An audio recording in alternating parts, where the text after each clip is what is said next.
નમસ્કાર મિત્રો यही है सही भारत યુટ્યુબ ચેનલમાં આપનું હાર્દિક સ્વાગત છે। મિત્રો, આજે આપણે ચૈતર વસાવાના સંદર્ભમાં ચર્ચા કરવી છે। જે કંઈ ચાલી રહ્યું છે, ચૈતર વસાવાને એક કરતા વધારે વખત ચાલુ ધારાસભ્ય હોવા છતાં જેલવાસ થઈ રહ્યો છે। એટલે માત્ર ચૈતર વસાવા ગુના કરે છે અને એને શિક્ષા કરવા માટે આવું થઈ રહ્યું છે એવું નથી।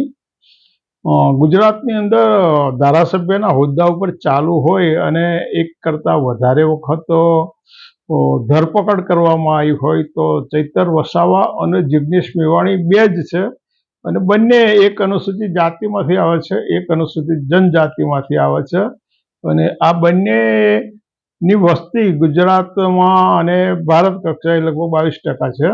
એક વિચારવા જેવું છે, કારણ કે અહીંયા ગુજરાતમાં અને ભારતમાં અનુસૂચિત જાતિ, જનજાતિ અને બીજા લોકો માટેના કાનૂન જુદા જુદા હોય અને એનું જુદું જુદું અર્થઘટન થતું હોય એવું જે ઘટનાઓ બની રહી છે ને એની ઉપરથી લાગે છે। કારણ કે ચૈતર વસાવા કોઈ આતંકવાદી નથી અને છતાંય જે રીતે જે પ્રતિઘાત થઈ રહ્યા છે બહુ વિચારવા જેવું છે અને આ વિચારતા પહેલા ભૂતકાળમાં જવું પડશે।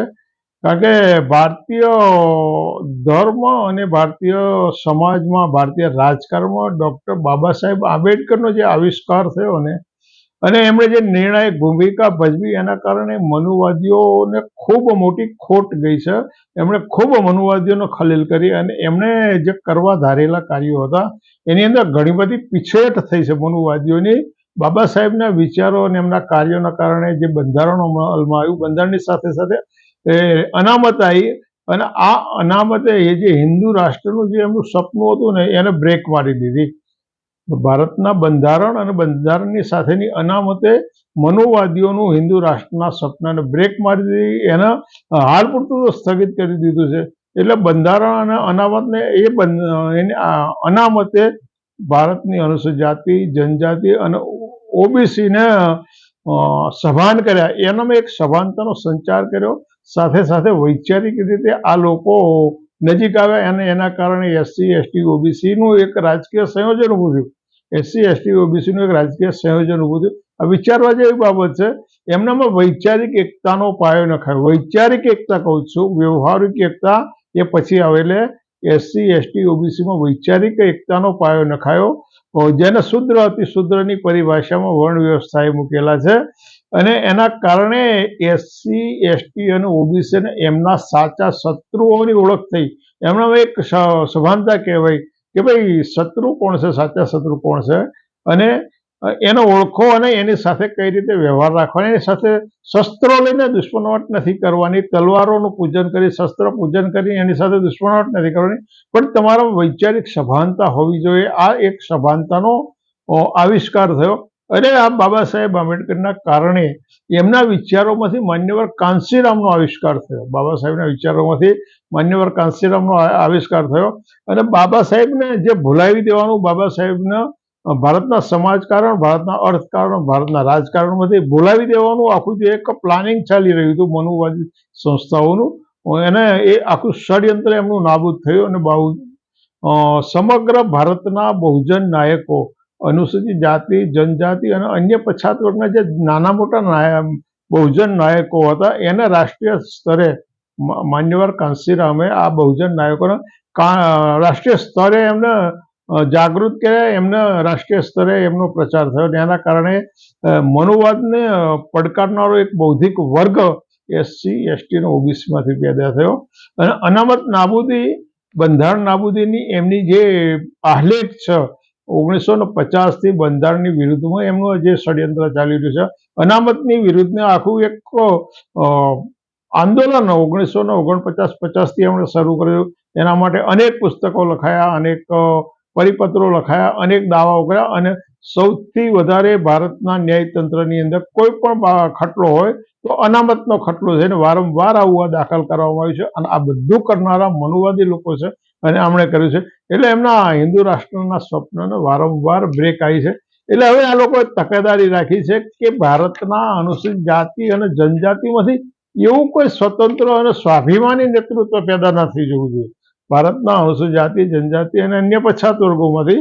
અન્ય પછાત વર્ગોનો તો તમે આમ પણ જુઓ, એમનું રાજકીય રીતે કોઈ સબળ નેતૃત્વ છે જ નહીં. અન્ય પછાત વર્ગોની પ્રાદેશિક નેતૃત્વ નથી તો રાષ્ટ્રીય નેતૃત્વની તો વાત જ ના રહી. બરોબર છે.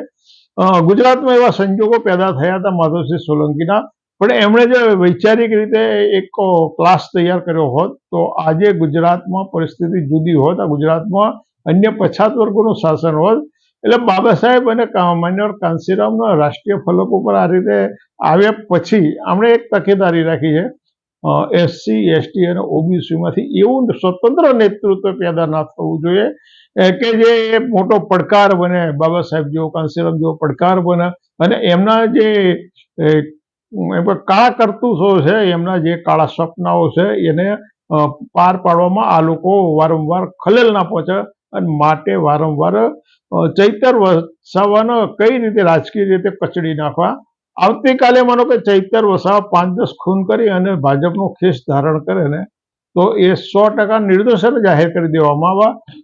જિગ્નેશ મેવાણી પણ કેટલાક ખૂન કરે અથવા તો થોડા બળાત્કાર કરી અને ખેસ ધારણ કરે તો આ લોકો 100% નિર્દોષ જાહેર થાય. એમનો સૌથી મોટો ગુનો એ છે, એમનો સૌથી મોટો જિગ્નેશ મેવાણી અને ચૈતર વસાવાનો સૌથી મોટો ગુનો એ છે કે એ લોકો ભાજપની વિચારધારા નથી, ભાજપનો ખેસ નથી પહેર્યો અને એના કારણે આ દરેક પ્રકારના એક જિગ્નેશ મેવાણીની એક ટ્વીટ ઉપર આસામની પોલીસ ત્યાં બેઠા બેઠા ફરિયાદ કરે અને વળી પાછું પોલીસની હાજરીમાં જિગ્નેશ મેવાણી મહિલા કર્મચારીની છેડતી કરે. કેટલી બધી જુગુપ્સાજનક વાત છે. આ શક્ય છે કે વિચારી શકાય એવું છે? ચૈતર વસાવા એમ કે ગ્લાસ મારીને એક ખૂન કરી નાખવાના હતા. કેવો આરોપ! અને 94 દિવસો સુધી ચૈતર વસાવાને જેલમાં તો ધકેલી દેવામાં એના સત્વરે જામીન મંજૂર ના થાય અને એ પણ પોતાના મત વિસ્તારમાં નહીં પ્રવેશવાની શરત સાથે એ વન કર્મચારીઓ પર ફાયરિંગ કરે અને વન કર્મચારીઓને માર્યા. એક ધારાસભ્ય આ કરે ને એ કેસ પુરવાર થાય ને એક કેસ પુરવાર થયા પછી એમને 7 વર્ષની સજા થાય. એટલે એને રાજકીય રીતે એકદમ કચડી નાખવાનું આ બહુ સરસ પ્લાનિંગ છે. દિવ્ય ભાસ્કરનો 15/9/2017 એક અહેવાલ બોલે છે, એમાં સુરતના પીએસઆઈને ફટકારનાર ધારાસભ્ય એટલે અત્યારના જે ગૃહમંત્રી છે અને એમણે 2013માં અત્યારના જે પીએમ છે એને પીએમ પદ માટે જાહેર કરવામાં આવ્યા હતા. એના માનમાં જાહેર રસ્તા પર ફટાકડા ફોડતા હતા અને આ શેખ નામના પીએસઆઈ એમને રોક્યા એટલે એની સાથે મારામારી કરી. એમણે જે કેસ દાખલ કર્યો હતો એ કેસ હવામાં ઉડી ગયો, ક્યાંય કોઈ એક્શન ના લેવામાં આવી અને ઉપરથી પેલા પીએસઆઈની બદલી કરી નાખી. સુરત ભાજપના કાર્યકરોએ ગાળાકાળી કરી અને રાજ્ય કક્ષાના રેલવે મંત્રી મનોજ સિંહા જ્યારે સુરત આવ્યા હતા અને એના કર્મચારીઓ વિરોધ કરી રહ્યા હતા ત્યારે એ સમિતિના હોદ્દેદારોનો ગાળાગાળી કરી અને ભાજપના કાર્યકરોએ મારામારી કરી હતી. મધુ શ્રીવાસ્તવે મંદિરની જમીનનું વીલ કરી અને એ ખેડૂત બની ગયા છે અને ભાઈએ એવો ખુલાસો કર્યો, મારી જેવા બીજા અનેક આવું વીલ કરી અને ખેડૂત બની ગયા છે.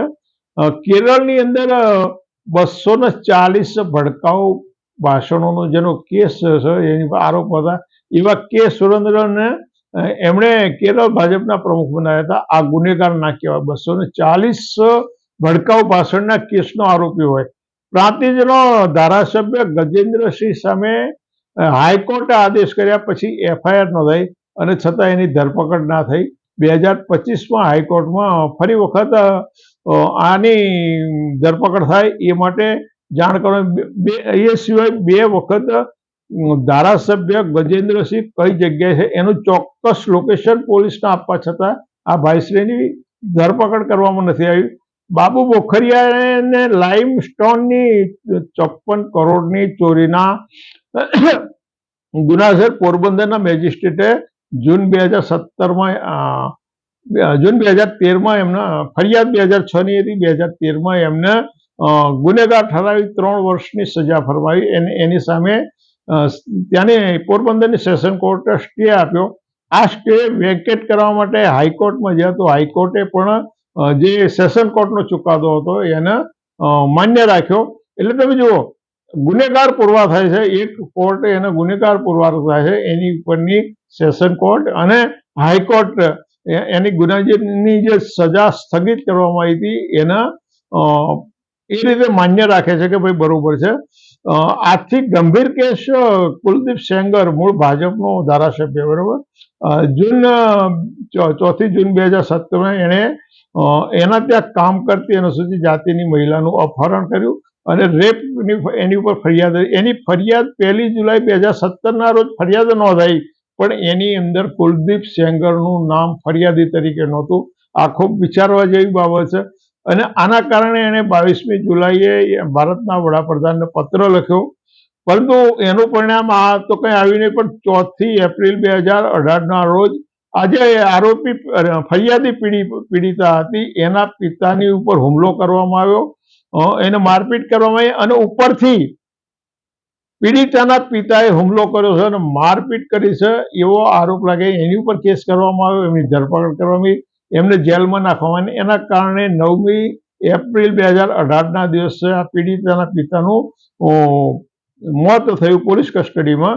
10મી એપ્રિલ 2018ના રોજ અલ્હાબાદ હાઈકોર્ટમાં આની રીટ કરવાની અને એમણે સીબીઆઈને આદેશ કર્યો અને સીબીઆઈએ 13મી એપ્રિલે કુલદીપની ધરપકડ કરી. કુલદીપની ધરપકડ કર્યા પછી એક સાક્ષીનું શંકાસ્પદ મોત થયું. 28મી જુલાઈ 2018ના રોજ પીડિતાના અને એની કાકી જે કારમાં જઈ હતા એની ઉપર અકસ્માત કરવામાં આવ્યો, ટક્કર મારવામાં આવી. એમાં પીડિતાની કાકીનું તો સ્થળ ઉપર મૃત્યુ થયું, પીડિતાને ગંભીર ઇજાઓ થઈ. આટલું થવા છતાંય ડિસેમ્બર 2019માં એને આજીવન જીવે ત્યાં સુધી જેલમાં મરી જવાનો એવો કોર્ટે, દિલ્હી હાઈકોર્ટે આદેશ કર્યો, 25 લાખનો દંડ કર્યો.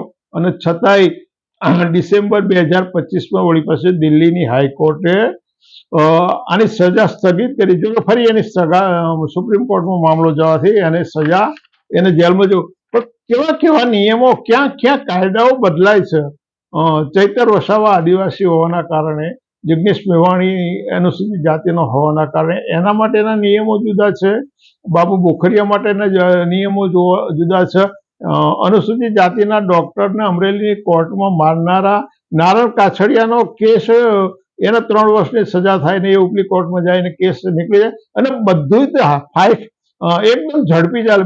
બીજા સેંકડો કેસો ભારતની અંદર, એવા હજારો કેસો છે કે એને 5, 10, 15 વર્ષ સુધી એની ટ્રાયલ ચાલવામાં છે.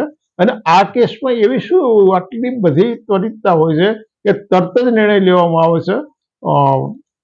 ચૈતર વસાવાના કોર્ટે આદેશ કર્યો અને આદેશ કર્યાની સાથે સાથે સીધા એને પોલીસ કસ્ટડીમાં લઈ લેવામાં આવ્યા, એને જેલમાં મોકલી દેવામાં આવ્યા. એટલે ચૈતર વસાવા માટે, એ આદિવાસી માટે જુદા નિયમો છે. માનો કે એ ભાજપનો કેસ ધારે તો એ ગમે તેટલા દુષ્કૃત્યો કરે અને એવા 100 કરતા વધારે 1 લાખ એવા બનાવો છે કે આવા કેસ ધારણ કરેલા આ ગુંડાઓના બળાત્કારના કેસો છે, ખૂનના હત્યાનો કેસ છે.